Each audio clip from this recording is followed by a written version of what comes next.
Hello friends, this is Suresh Kumar Devangan. Welcome back to this channel of complete video lecture with MCQs. We are going ahead with CCS CCA rules and conduct rules.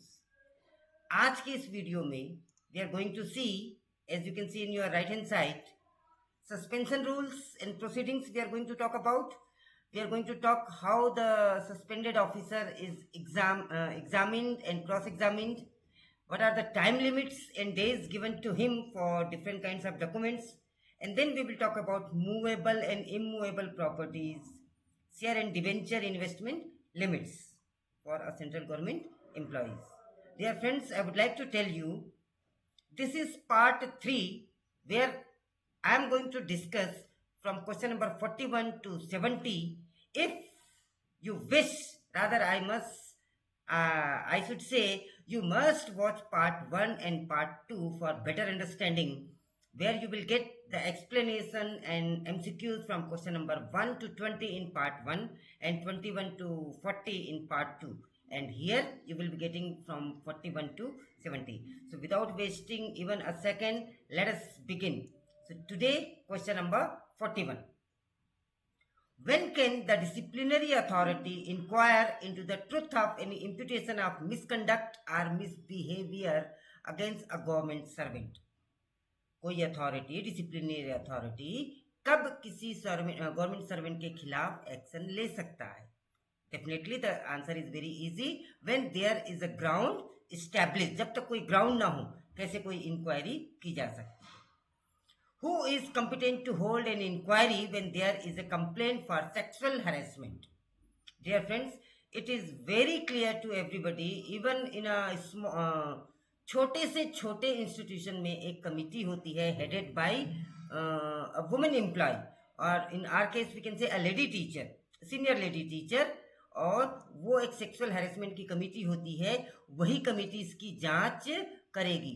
Normally अगर हमने ये question नहीं पढ़ा है तो हर कोई head of the office और हेड ऑफ द डिपार्टमेंट, जो प्रिंसिपल है तो प्रिंसिपल करेंगे, ऐसा लिख देते. Principal will be a member of it, but a complaint committee established in ministry or department or office is going to handle the case. So that you must remember. Question number 43. Where it is proposed to hold an inquiry against a government servant under rule 14 and 15, ध्यान रखेंगे, under rule and 14 and 15, the disciplinary authority shall draw up. तो disciplinary authority क्या draw up करेंगे, क्या sum up करेंगे, किस चीज को वो लेके चलेंगे? The answer is the substance of imputation of misconduct और misbehaviour into definite and distinct rule of article of charges. उसका प्रॉपरली वो चार्ज बनाएंगे और उस चार्ज को गवर्नमेंट एम्प्लॉइज को प्रस्तुत किया जाएगा, उसे सबमिट किया जाएगा, उसे मेमोरेंडम दिया जाएगा और चार्ज शीट दिया जाएगा, जिसे आप कह सकते हैं. Now the next question. Under which rule the disciplinary authority shall act after recording its finding? अब किसी एम्प्लॉय को सस्पेंशन ऑर्डर मिल गया, चार्ज शीट मिल गई, मेमोरेंडम मिल गया और उसके साथ में विटनेसेस की लिस्ट मिल गई, सारी इंक्वायरी हो गई, रिकॉर्डिंग हो गई. अब कौन से रूल के तहत वो काम करेंगे, ये क्वेश्चन है आपका. एक बार फिर से मैं क्वेश्चन को पढ़ता हूं. Under which rule the disciplinary authority shall act after recording its finding. पूरी फाइंडिंग्स को रिकॉर्ड कर लिया गया है. On each charge taking such evidences as it may think fit. अब वो कौन से रूल के तहत काम करेंगे? तो he will work under rule 15. यहाँ पे दोस्तों मैं क्लियर करना चाहूंगा, ऑल द पेनाल्टीज, मैं पहले बता दूं, all the penalties are given under rule number 11. Penalties are mentioned in rule number 11. The proceeding for major penalties are mentioned in rule number 14. ध्यान रखेंगे, the proceeding for major penalties are mentioned under rule number 14, and the proceeding for minor penalties are mentioned under the proceeding for minor penalties are mentioned under rule number 16. एक video number 1 में, part 1 में, I have shared a PDF with you that discusses what is rule number 11, 12, 13, 14 and 15 and 16. So you can go in brief with these rules. 3 pages I have shared in video part 1 description box link is given. You can go through and you can get it in detail. आगे बढ़ते हैं. In the event of no defense statement is given, यदि employ ने कोई defence का statement नहीं दिया है, द डिसिप्लिनरी अथॉरिटी में itself inquire or appoint an inquiry officer to inquire whether this statement is correct. Yes, of course it is correct. Disciplinary authority एक inquiry की कमेटी बनाएंगे और वो कमेटी फाइंडिंग की जांच करेगी और फिर किसी नतीजे पे पहुंचा जाएगा. आगे बढ़ते हैं क्वेश्चन नंबर 46 की ओर. The disciplinary authority where he is not inquiry authority. ध्यान देने वाली बात है, normally disciplinary authority is the inquiry officer. यदि उन्होंने किसी को अपॉइंट किया है, अब हम अपने केस में देखते हैं, अपने परिप्रेक्ष्य में देखते हैं, honourable DC is our disciplinary authority and he can appoint any AC or even he can appoint any principal. Even the PGTs may be employed for that.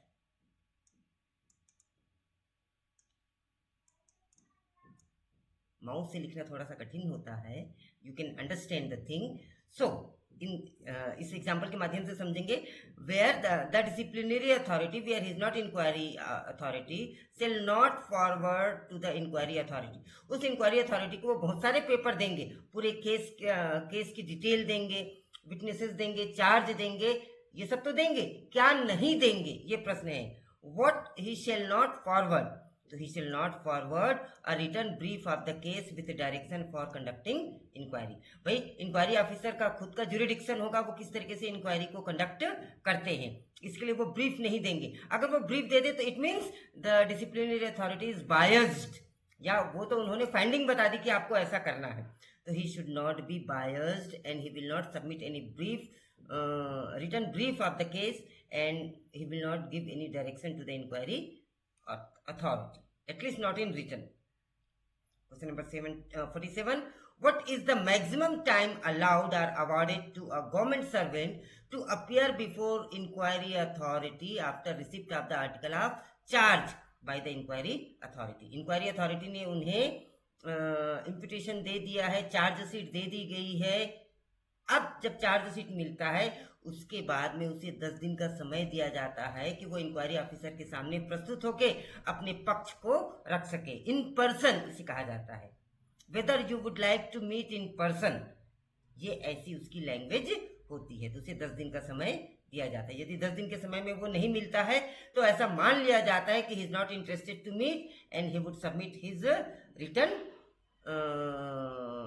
either confession or statement or defense, whatever he would like to submit. Next question is, if the presenting officer appointed is not a legal practitioner. Friends, ये सब तो आप जानते ही होंगे, नहीं जानते तो हम ऐसा एक मान लेते हैं. केंद्रीय विद्यालय संगठन ने किसी एम्प्लॉय को, ये है एम्प्लॉय, उस एम्प्लॉय को सस्पेंड किया. अब उसके खिलाफ इंक्वायरी हो रही है, तो केंद्रीय विद्यालय संगठन ने अपना एक प्रेजेंटिंग ऑफिसर अपॉइंट किया है. ये केस की सीवियरिटी पे डिपेंड करता है कि कैसा केस है. तो केवीएस के ही आरओ लेवल के कोई एम्प्लॉय या हेडक्वार्टर लेवल के कोई एम्प्लॉय को अपॉइंट किया जाता है. यदि केस बड़ा है तो ये किसी लीगल प्रैक्टिशनर को, मतलब वकील को अपॉइंट कर सकते हैं.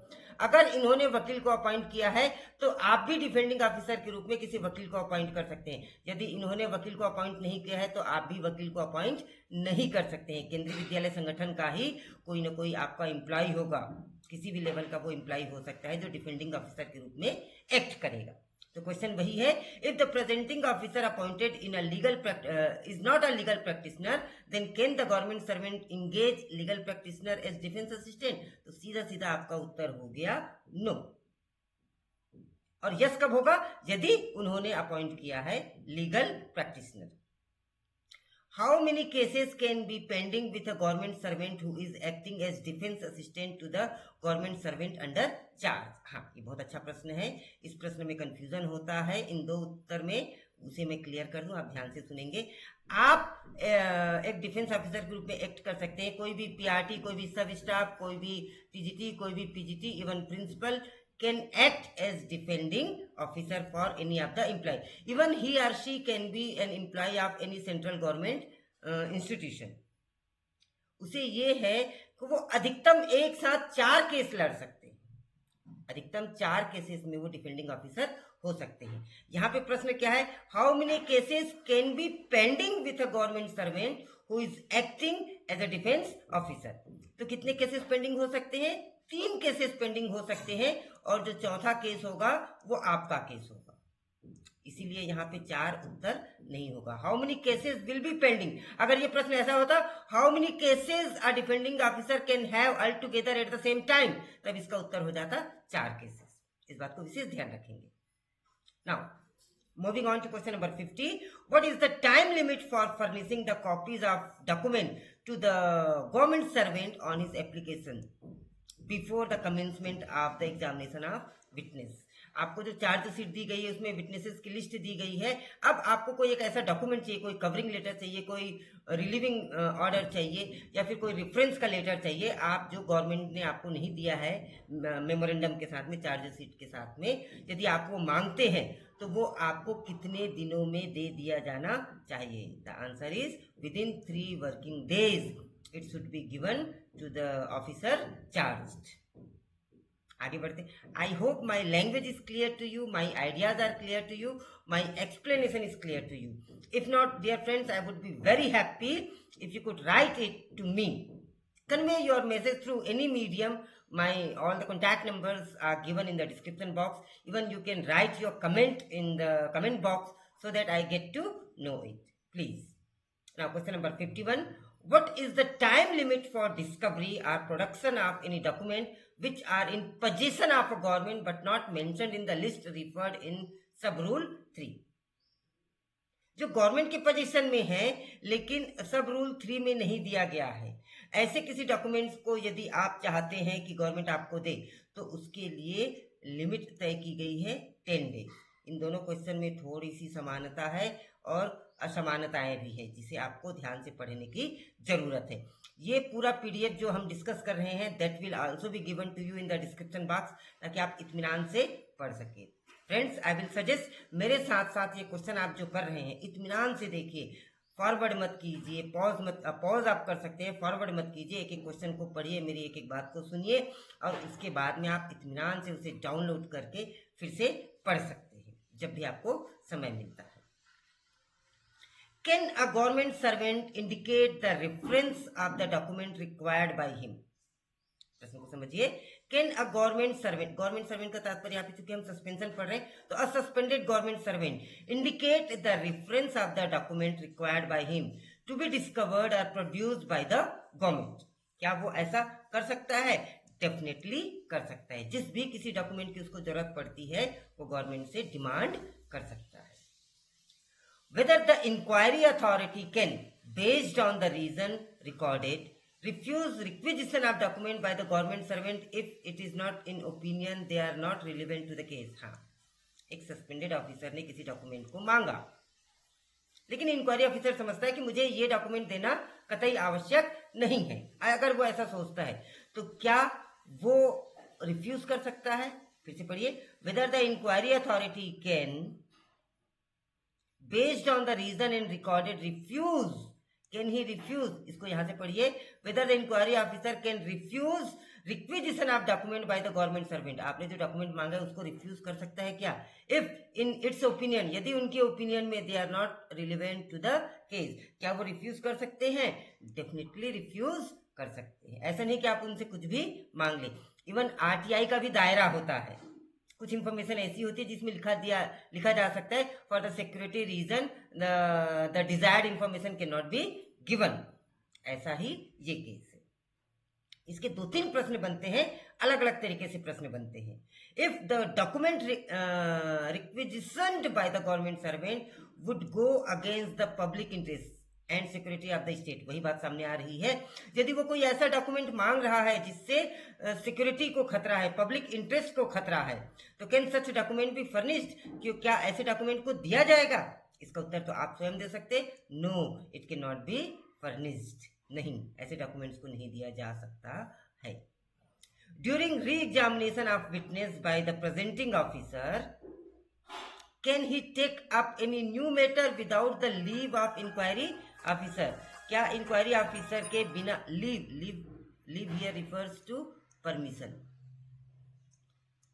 I need not write. I have told the word, so I hope you must have got it. I am talking about the word permission. Leave here refers to permission. फिर से पढ़ते हैं प्रश्न को. During re-examination of witness by the presenting officer examination कर रहे हैं, re-examination कर रहे हैं, तो can he take up any new matter suddenly without the prior permission and intimation of the inquiry officer? No, he cannot. ध्यान रखेंगे, विशेष ध्यान रखेंगे इस चीज का कि वो इस प्रकार के किसी भी केसेस को नहीं ले सकते हैं. इस प्रकार के ऐसे किसी भी केसेस को नहीं ले सकते न्यू मैटर को.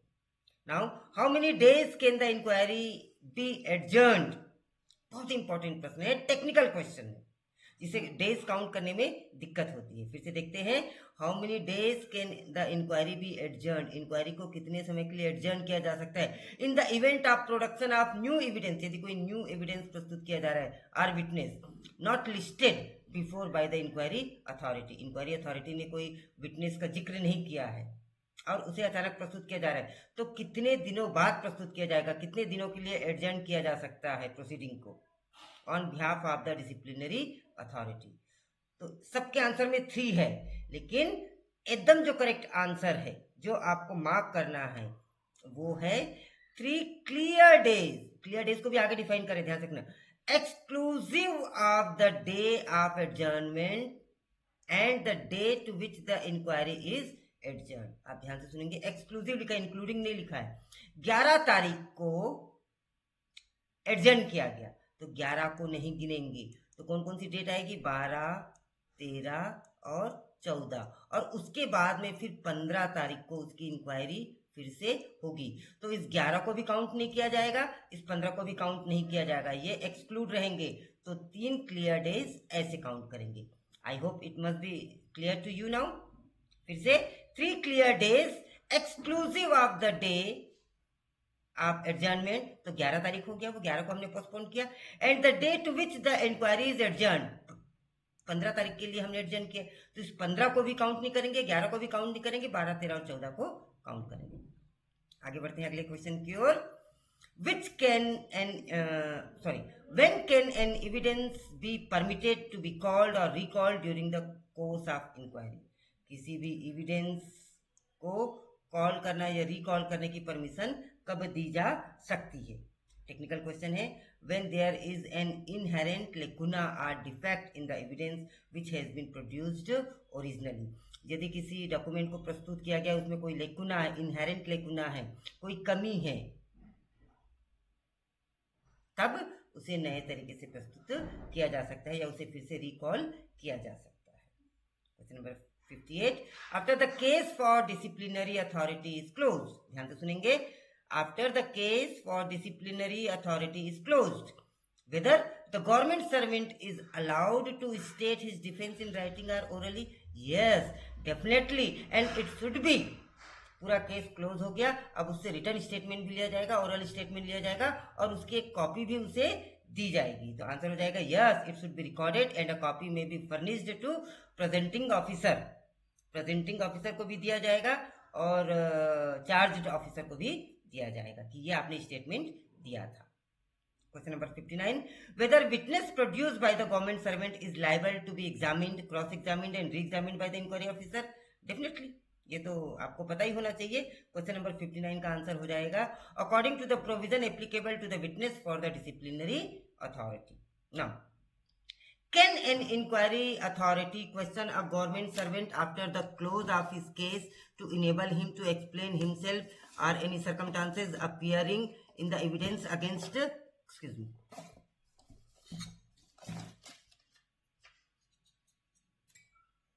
Yes.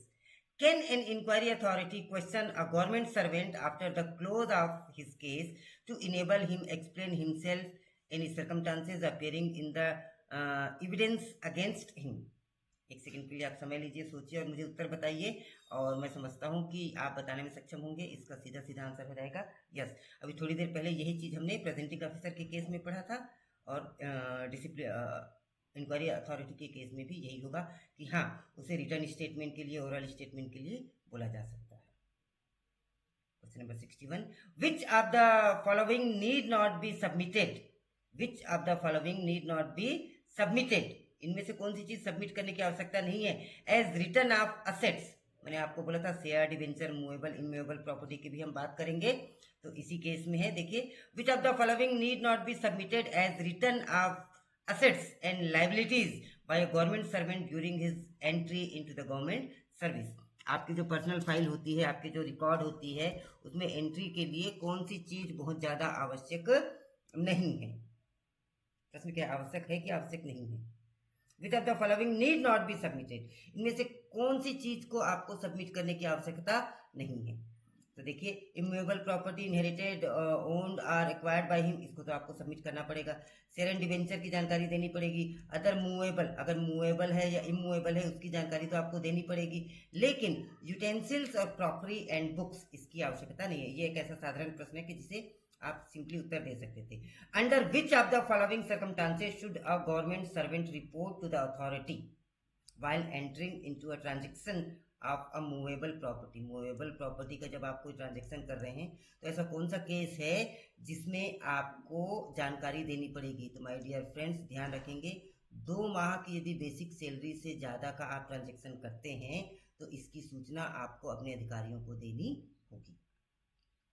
Who is prescribed authority with respect to class 1 officer, class 1 officer के संदर्भ में कौन सा अधिकारी प्रिस्क्राइब्ड अथॉरिटी कहलाएगा? To order for a full and complete statement regarding acquired movable and immovable property. तो क्लास 1 के केस में द गवर्नमेंट, क्योंकि हेड ऑफ द इंस्टीट्यूट वही हो सकता है, हेड ऑफ द डिपार्टमेंट वही हो सकता है।